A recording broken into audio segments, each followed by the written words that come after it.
एक तो दुष्कर्म होता है, बलात्कार होता है, अत्याचार होता है, हत्या होता है, मारा जाता है, पीटा जाता है। वहां पे सरकार अपराध रोकने में नाकामयाब है। कल आपको भीम आर्मी के कार्यकर्ता ने टेलर दिखाया है और उस टेलर में जो भी क्षति जो भी हुआ है उसका सबसे बड़ा दोषी है तो प्रयागराज के प्रशासन कहीं न कहीं अपराध को छिपाने की कोशिश कर रही है और लीपापोती करने की काम कर रही है। इसका साक्ष्य है चंद्रशेखर आजाद जी को रोकना। झंडा और डंडा दोनों मजबूत है। भीम आर्मी हर तरीका से निपटने भीम आर्मी के लोग को आता है। जैसे जरूरत पड़ेगा वैसे निपट लिया जाएगा।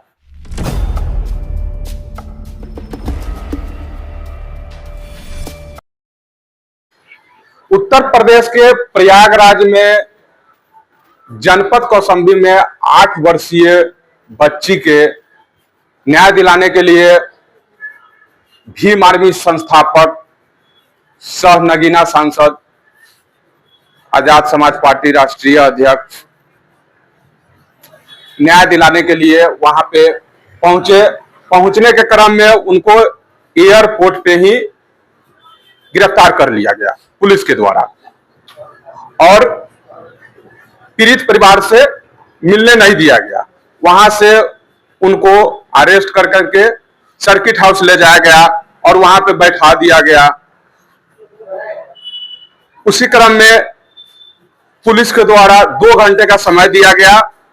पुलिस के द्वारा बोला गया सर यहाँ पे लॉ एंड ऑर्डर ठीक नहीं है, धारा 144 है, कुछ देर में आपको हम जाने देंगे। उसी क्रम में उनको नहीं जाने दिया गया। पुलिस और कार्यकर्ताओं में वहां पे मुठभेड़ हुआ।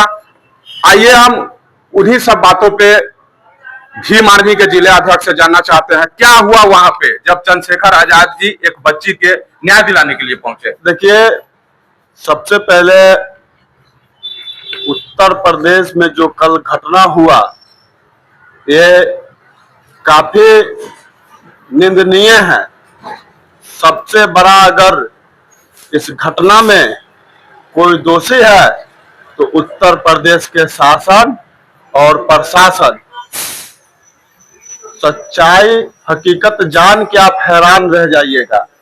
जो उत्तर प्रदेश की और जहां जहां भाजपा की सरकार है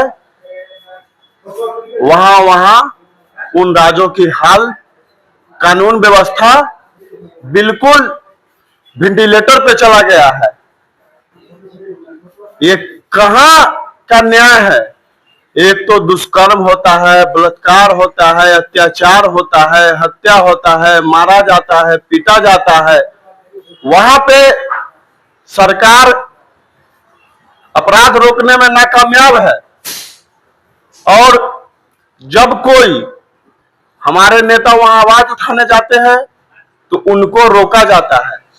तो भैया, उत्तर प्रदेश के मुख्यमंत्री योगी आदित्यनाथ जी, आपको हम कह देना चाहते हैं, बलि बकरे की दे जाती है, शेर की नहीं।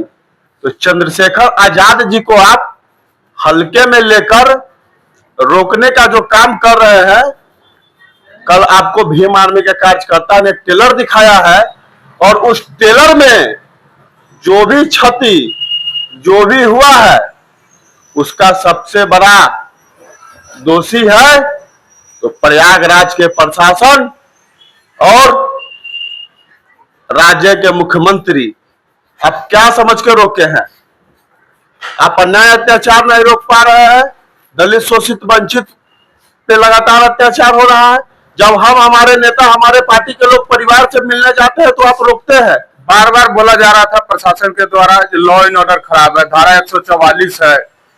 भैया, इतना हाल उत्तर प्रदेश का बेहाल हो जाएगा हम लोग को पता नहीं था। अगर जनप्रतिनिधि नहीं पहुंचेगा तो फिर न्याय कौन दिलाएगा? वही सवाल। जनप्रतिनिधि पहुंचता है तो लॉ एंड ऑर्डर खराब हो जाता है। वही सवाल तो हम आपसे आपको हम बोल रहे हैं। एक जनप्रतिनिधि, एक जिम्मेवार व्यक्ति जब अपने परिवार से मिलने जाए, सांसद, लोकप्रिय सांसद, देश के मजबूत आवाज, उनको आप हवाला दे रहे हैं कि लॉ एंड ऑर्डर बिगड़ जाएगा, लॉ एंड ऑर्डर सही नहीं है, तो आप हाथ पे हाथ रख के बैठे हुए क्यों हैं? अगर प्रशासन के द्वारा बोला गया था कि 27 और 28 को धारा 144 लगा हुआ है। भैया 27 और 28 को नहीं लगा हुआ था, वो धारा 144 भीम आर्मी के डर से और चंद्रशेखर आजाद जी को रोकने के लिए लगा है। योगी आदित्यनाथ जी, आपसे अगर राज नहीं चल रहा है, आपसे नहीं संभल रहा है, तो फिर आप कुर्सी छोड़िए।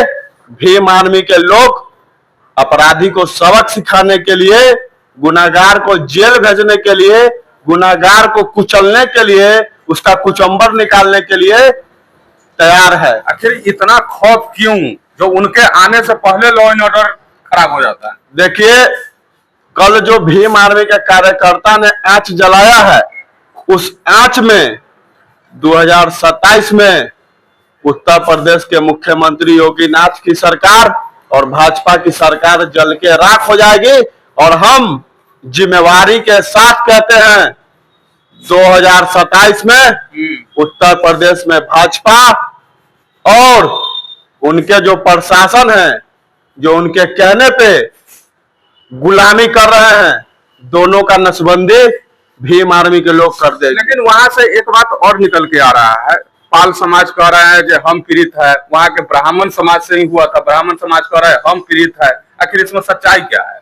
भैया, हम आपसे एक बात पूछना चाहते हैं। यहाँ से 1 किलोमीटर दूर कोई घटना घट जाती है, आप एक जिम्मेवार प्रतिनिधि है, जब तक आपको जाने नहीं दिया जाएगा तब तक आप कैसे जान जाइएगा कौन पीड़ित है, कौन पीड़ित नहीं है? प्रशासन क्या कर रही है? प्रशासन अभी तक क्या कर रही है? प्रशासन कहीं न कहीं अपराध को छिपाने की कोशिश कर रही है और लीपापोती करने की काम कर रही है। इसका साक्ष्य है चंद्रशेखर आजाद जी को रोकना। अगर वहां पर गड़बड़ियां नहीं होती तो चंद्रशेखर आजाद जी को अपने परिवार से मिलने से नहीं रोका जाता। अब आगे क्या होगा? पीड़ित परिवार से तो मिले नहीं चंद्रशेखर जी। आगे अगला कदम हमारे नेता उठाएंगे, उनका जो निर्णय होगा। भीम आर्मी के लोग फिर से टेलर के साथ साथ इस बार फिल्म भी दिखाने की काम करेगी। और आपको एक बार फिर कह देते हैं, चंद्रशेखर आजाद जी परिवार से मिलेंगे, उनको कोई नहीं रोक सकता है। किसी की हैसियत नहीं है इस देश में जो चंद्रशेखर आजाद जी को रोक ले। कल अगर चंद्रशेखर आजाद जी रुके हैं तो हम लोग बाबा साहब अम्बेडकर के वंशज हैं, संविधान को मानने वाले लोग हैं, इसलिए रुके हैं। नहीं तो शासन प्रशासन की हैसियत नहीं है कि चंद्रशेखर आजाद जी को रोक दे। अपने माँ बहन, अपने बेटी, अपने भाई, अपने चाचा, अपने चाची, अपने परिवार से मिलने से कोई नहीं रोक सकता। ये भीम आर्मी आजाद समाज पार्टी की ताकत है। भीम आर्मी के झंडा और डंडा दोनों मजबूत है। भीम आर्मी हर तरीका से निपटने भीम आर्मी के लोग को आता है। जैसे जरूरत पड़ेगा वैसे निपट लिया जाएगा।